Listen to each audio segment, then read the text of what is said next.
Hello learners, welcome back to another learning video.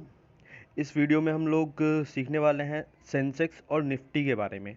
Nifty और Sensex में कुछ basic differences हैं, उनको जानेंगे, और सेंसेक्स और निफ्टी होता क्या है उसके बारे में हम बहुत ही आसानी से, बहुत ही आसान लैंग्वेज में आपको समझाने की कोशिश करेंगे। मार्केट में जो आता है तो उसको सबसे पहला क्वेश्चन होता है, ये सेंसेक्स और निफ्टी है क्या चीज़, ये किस चिड़िया का नाम है। तो एक्चुअली ये कोई चिड़िया नहीं है, ये एक स्टॉक एक्सचेंज है। सेंसेक्स और निफ्टी जो है वो एक इंडेक्स को रिप्रेजेंट करता है। सेंसेक्स को, जैसे Sensex which stand for stock exchange sensitive index, Sensex का ये फुल फॉर्म हो जाएगा। और it is a market index of Bombay stock exchange. ये बीएसई का जो बीएसई में लिस्ट है, ये उसका इंडेक्स है। इंडेक्स को रिप्रेजेंट करता है सेंसेक्स, जिसमें कि टॉप 30 कंपनीज ट्रेडिंग के लिए लिस्ट है। उसमें से टॉप 30 कंपनीज जो है वो सेंसेक्स के अंदर में आती हैं।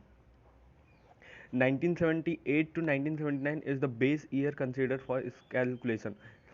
78 टू 79 इसका बेस ईयर माना जाता है कैलकुलेशन के लिए। और ठीक वैसे ही निफ्टी क्या है, निफ्टी को भी कुछ जान लेते हैं निफ्टी के बारे में।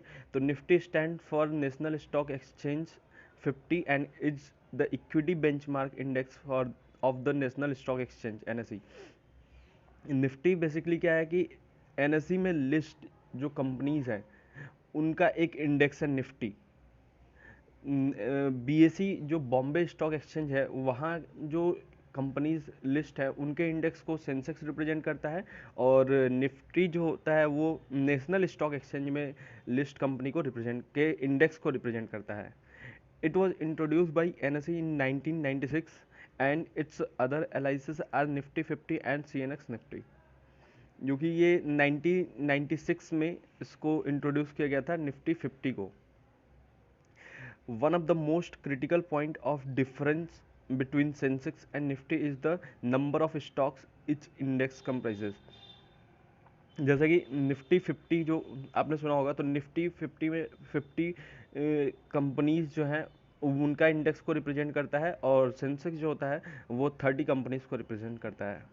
Nifty 50 includes stock from the top 50 of nearly 1600 companies actively traded in NSE across 24 sectors। तो निफ्टी 50 जो है वो नियरली 1600 कंपनीज हैं जो स्टॉक एक्सचेंज में रजिस्टर्ड हैं, उनको उनके 50 टॉप 50 कंपनीज के इंडेक्स को रिप्रेजेंट करता है निफ्टी 50। सेक्टोरियल वाइज देखें तो इसमें 24 सेक्टर्स हैं, जैसे फाइनेंस हो गया, हेल्थ हो गया, रियल एस्टेट हो गया। ऐसे 24 सेक्टर्स जो है इसमें है। तो इतने में शायद आप लोगों को अच्छे से समझ नहीं आया होगा, अभी भी आपका डाउट हो सकता है क्लियर। तो देखो, सिंपल लैंग्वेज में अगर हम इसको समझे तो निफ्टी 50 और सेंसेक्स क्या है, ये बेसिकली एक इंडेक्स को रिप्रेजेंट करते हैं। और उस इंडेक्स के बारे में थोड़ा बहुत और कुछ जान लेते हैं। ये फुल फॉर्म इसका आपको पता ही होगा, नेशनल एंड 50। और सेंसेक्स को सेंसिटिव एंड इंडेक्स बोलते हैं। एलाइसिस एंड निफ्टी 50 एंड एस&पी सीएनएक्स 50। और सेंसेक्स में है एस&पी बीएसई सेंसेक्स।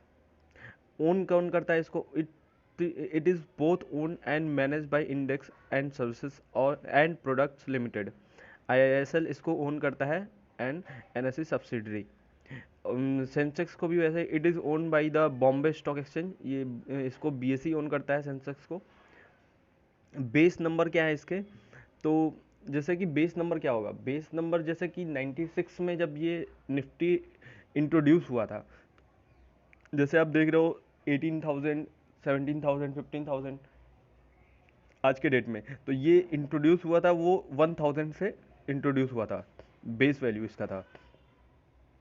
वैसे ही सेंसेक्स का बेस वैल्यू 100 से शुरू हुआ था। ये जो 1978 टू 79 में जो इसको इंट्रोड्यूस किया गया था, तो इसका बेस वैल्यू 100 लिया गया था। आज आप 50,000 देख रहे हो जो, वो 100 से स्टार्ट हुआ था। इसका बेस पीरियड जो माना जाता है, it's base period is 3 November 1995। And Sensex का होता है इट्स बेस पीरियड 1978 टू 1979, जो कि अभी बेस कैपिटल जो इसका माना गया है निफ्टी 50 निफ्टी का, वो 2.06 ट्रिलियन है। सेंसेक्स के बारे में अभी कोई डेटा नहीं है अपने पास। नंबर ऑफ कंस्टिट्यूएंट क्या है, तो Nifty 50 constitute of top 50 companies that are actively traded in NSE. Nifty 50 में है जो है 50 कंपनीज को जो एक्टिवली ट्रेड कर रहे हैं उनको लिया जाता है। इनके पीछे कुछ कैलकुलेशन है, वो हम लोग बाद में देख लेंगे। फिलहाल पे फोकस करते हैं ये निफ्टी 50 और सेंसेक्स क्या है।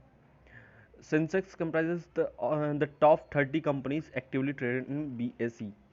बॉम्बे स्टॉक एक्सचेंज में जो 30 कंपनीज एक्टिवली ट्रेड करते हैं उनको उनके इंडेक्स को रिप्रेजेंट करता है Sensex. Number of sector covered, Nifty is broader market index that covers 24 sectors. Nifty जो है वो 24 सेक्टर्स को कवर करता है। सेक्टर बोले तो कि जैसे कि अभी बताया मैंने, सेक्टर हेल्थ सेक्टर हो गया, फाइनेंस का सेक्टर हो गया, रियल एस्टेट हो गया, ऐसे 24 सेक्टर्स हैं। ठीक वैसे ही सेंसेक्स में जो है ये सेंसेक्स में 13 सेक्टर को रिप्रेजेंट करता है सेंसेक्स। तो इतने में अगर आपको समझ में आ गया तो अच्छी बात है, लेकिन अगर नहीं समझ में आया तो इसको और आसानी से समझने की कोशिश करते हैं। जैसे कि आप कोई नोटबुक बनाते हो, फॉर एग्जांपल जैसे हमने ये जो एक्सचेंज में निफ्टी 50 और सेंसेक्स है, थोड़ी देर के लिए इसको भूल जाते हैं और हम लोग लेते हैं कि हमने एक नोटबुक बनाया। नोटबुक में आप फ्रंट पेज पे नाम लिखते हो और उसके बाद आप इंडेक्स बनाते हो। तो नाम हो गया आपका एनएस वो स्टॉक एक्सचेंज, और उसमें जो आप इंडेक्स बना रहे हो, इंडेक्स पे आप लिखते हो कि फर्स्ट पेज पे क्या है, सेकंड पेज पे क्या है, आपका 5 से 8 पेज पे क्या है, आपने क्या कुछ लिख रखा है उसमें। तो बेसिकली ये समझ में आ रहा है कि हमने जो अंदर वो नोटबुक के अंदर में जो मटेरियल लिखा हुआ है उसको रिप्रेजेंट कर रहा है हमारा एक इंडेक्स। तो अगर हमने मान लेते हैं 10वें पेज पे कुछ लिखा ही नहीं है और इंडेक्स में हमने पेज नंबर 10 लिख दिया, और वहाँ पे हमने इन जो बुक में है, बुक में हमने 10वें पेज पे लिखना स्टार्ट कर दिया। अभी क्या इंडेक्स में वैल्यू चेंज होगी, अब इंडेक्स के पेज पर भी अब पेज नंबर 10 पे लिखा आ जाएगा कि हाँ हमने यहाँ पे ये चीज़ें लिखी है, पेज नंबर 10 पे कुछ लिखा है। मतलब कहने का ये है कि अगर बुक के अंदर कुछ भी चेंज आता है तो वो इंडेक्स में चेंज आएगा। बुक में अगर आप अंदर जो आपका नोटबुक है उसके अंदर आप जो भी चीज़ें लिखोगे वो सारा कुछ आप इंडेक्स पर रिप्रेजेंट करोगे। ठीक वैसे ही ये निफ्टी 50 और सेंसेक्स भी रिप्रेजेंट करता है अंदर की वैल्यूज़ को। फॉर एग्जांपल मान लेते हैं कि आपने जो नोटबुक लिया है वहाँ पे कुछ भी आपने लिखा अंदर, मान लेते हैं पेज नंबर 15 पे आपने कुछ लिख दिया और आपका इंडेक्स का जो पेज कॉलम है 15 वाला वो खाली है अभी तक। तो जब आप वहाँ पे लिखोगे तो ऑब्वियसली आपको इंडेक्स में भी लिखना पड़ेगा। मतलब जैसे जैसे आपका नोटबुक के अंदर चेंज आ रहा है वैसे वैसे आपका इंडेक्स में चेंज आ रहा है। ठीक वैसे ही अब देखते हैं कि निफ्टी 50 और सेंसेक्स में क्या होता है। फॉर एग्जांपल मान लेते हैं कि आपका जो स्टॉक एक्सचेंज में HDFC बैंक का स्टॉक जो है लिस्ट है। तो अब क्या हो रहा है कि आप देखोगे कि HDFC बैंक के स्टॉक के प्राइस में जैसे जैसे चेंज आ रहा है आपको इंडेक्स के प्राइस में भी चेंज मिलेगा। अगर आज 1500 का है और 1500 से वो 1600 चला गया तो आपको ऑब्वियसली इंडेक्स में चेंज देखने को मिलेगा। कहने का मतलब ये है कि ये निफ्टी 50 और सेंसेक्स है क्या, बेसिकली ये एक इंडेक्स को रिप्रेजेंट कर रहा है और जो भी अंदर में चेंजेस आ रहे हैं, जैसे कि कोई सा भी स्टॉक ले लो, टाटा का स्टॉक ले लो, HDFC बैंक ले लो, HDFC ले लो, HUL ले लो, कुछ भी उनके स्टॉक के प्राइस में जितना भी मूवमेंट आएगा वो एक कैलकुलेशन होता है। वो कैलकुलेशन हम लोग बाद में देख लेंगे कि उसको कैसे कैलकुलेट करते हैं, कितना चेंज आने पे इंडेक्स में क्या इफेक्ट पड़ता है, तो वो बात की चीज़ें हैं। पहले तो सेंसेक्स और जो निफ्टी है ये रिप्रेजेंट किस चीज़ को कर रहा है इसके बारे में जानना भी ज़रूरी है। तो सिंपल है, आपका बुक के अंदर जितना भी चेंज आएगा इंडेक्स में आपका चेंज आएगा। वैसे ही स्टॉक का प्राइस जो है चेंज आएगा तो इंडेक्स का प्राइस चेंज होगा। सो आई होप सो कि आपको ये चीज़ें समझ में आई होंगी, और मैंने बहुत ही आसान लैंग्वेज में समझाने की कोशिश करी होगी इसको, आपको समझ में भी आ गया होगा। तो एक काम करो, वीडियो अगर अच्छा लगा है, आपको कुछ भी समझ में आया, तो वीडियो को लाइक कर दो, चैनल को सब्सक्राइब कर दो, और अपने फैमिली फ्रेंड के साथ भी ज़रूर से शेयर करो, ताकि उन्हें ये चीज़ें समझने में आसानी हो सके, उनको ये समझने में हेल्प मिल सके।